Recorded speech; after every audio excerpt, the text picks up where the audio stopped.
Ce qui nous réunit aujourd'hui, c'est la présentation du livre que je viens de sortir, Sénégal à portée de main, le lion sort de sa tanière, qui est un livre qui a pour vocation d'abord à avoir comme centre d'intérêt le Sénégal, mais comme j'ai tendance à le dire, ce qui est contenu dans le livre peut s'appliquer à beaucoup de pays du continent qui ont les mêmes enjeux et les mêmes problématiques que le Sénégal. Donc quand je dis beaucoup de pays ont les mêmes problématiques, mêmes enjeux, ont vécu la même histoire, ont un véritable enjeu de développement, de création d'emplois, de faire face aux besoins d'industrialisation, de sécurité alimentaire, etc. Et donc, bien sûr, le prisme d'analyse est le Sénégal, où je pars d'un diagnostic très objectif et sans complaisance du Sénégal, de son évolution de ces 12 dernières années, de sa trajectoire, pour à partir de ce diagnostic, proposer des stratégies qui permettraient justement au Sénégal d'atteindre cet objectif de développement, de construire ce Sénégal que nous voulons. Et justement, il est d'abord nourri de toute mon expérience continentale, de tous les pays que j'ai eu à faire, et en particulier de tout ce que j'ai pu faire au Maroc, qui aujourd'hui est un exemple certain sur lequel la plupart des pays africains s'inspirent.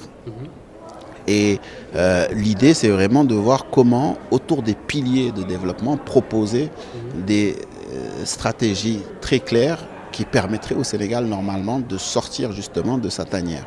Et quand je dis des stratégies claires, avec 5 axes qui sont majeurs.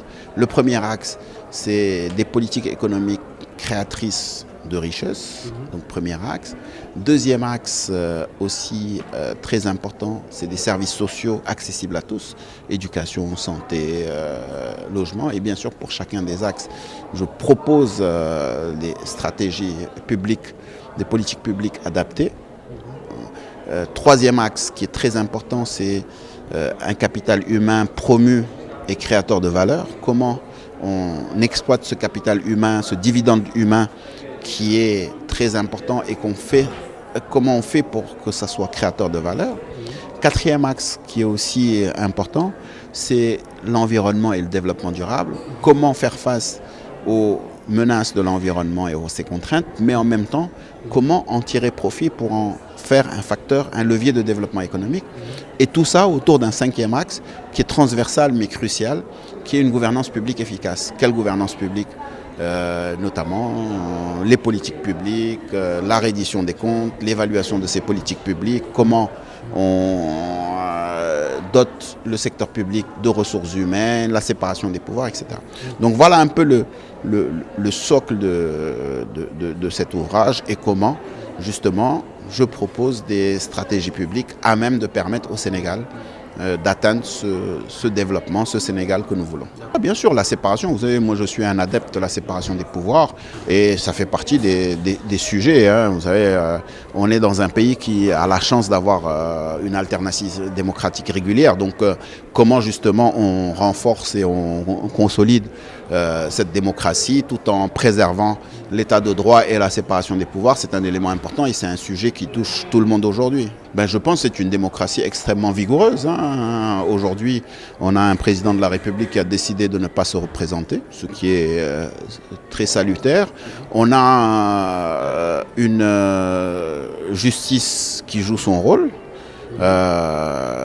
Très clairement. Après, on peut aimer, critiquer, être partisan ou non, mais dans le cadre d'une séparation des pouvoirs, la justice est en train de jouer son rôle et on a plus de 200 candidats qui aspirent à devenir président de la République. Donc ça montre une vigueur démocratique certaine. Écoutez, comme j'ai tendance à le dire, ce n'est pas le sujet du moment. Le sujet du moment, pour moi, le débat, il est d'abord sur quel Sénégal nous voulons. Quel Sénégal nous voulons laisser à nos enfants et petits-enfants. Donc c'est ça le débat qui doit d'abord nous guider. C'est-à-dire quel projet de société. Parce que c'est vrai, on parle beaucoup des personnes, mais une personne sans projet de société, c'est rien. La fonction présidentielle est très importante et c'est très sérieux, c'est une responsabilité.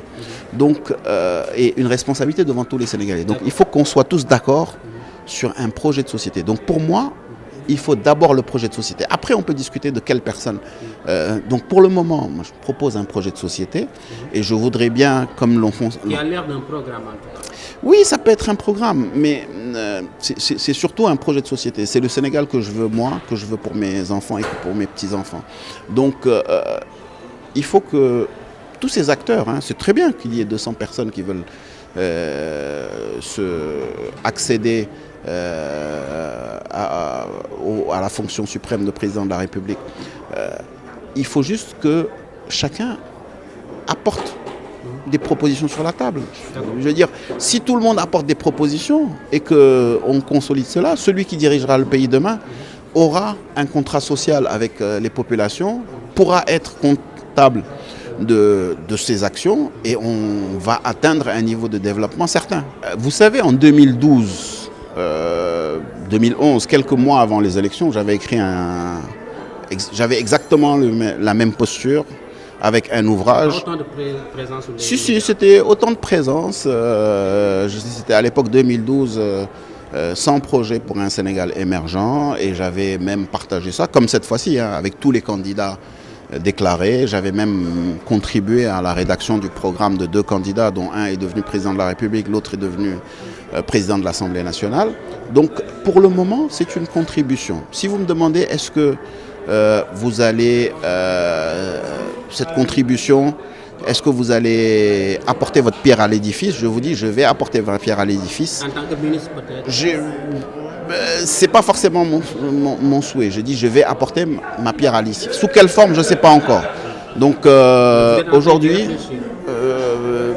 vous savez, tout est ouvert. Donc on verra bien les semaines à venir, les mois à venir, nous dirons. Mais en tout cas, je continue à contribuer au développement du Sénégal comme je l'ai toujours fait.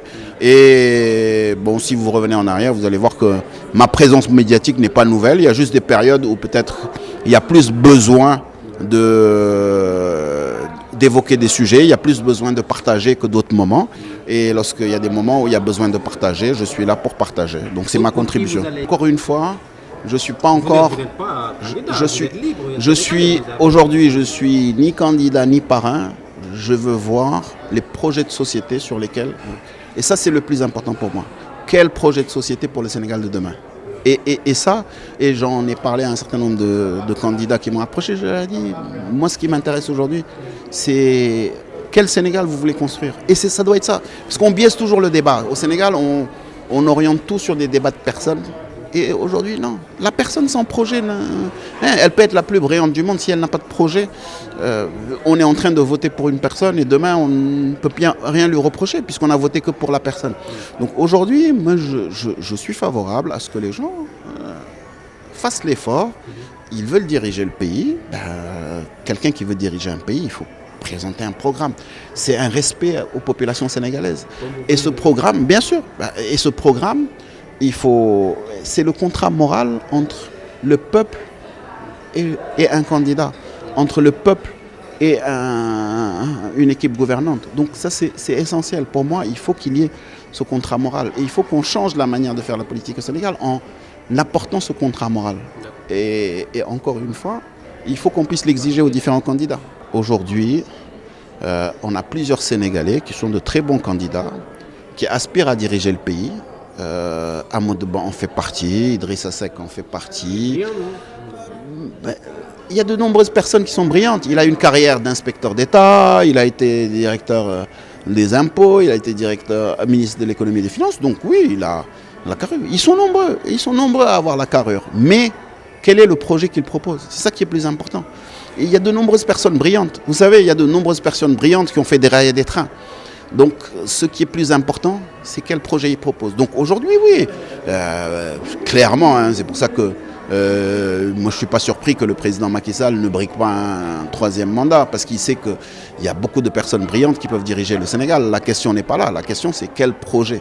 Donc, Amadou Ba, oui, peut diriger le Sénégal comme une quinzaine d'autres candidats, une vingtaine d'autres candidats brillants qui sont déjà en lice. Maintenant, c'est quel projet il propose. C'est ça qui est le plus important. À laquelle il ne saurait échapper. En tant que croyant, il considère que rien n'est le fruit du hasard.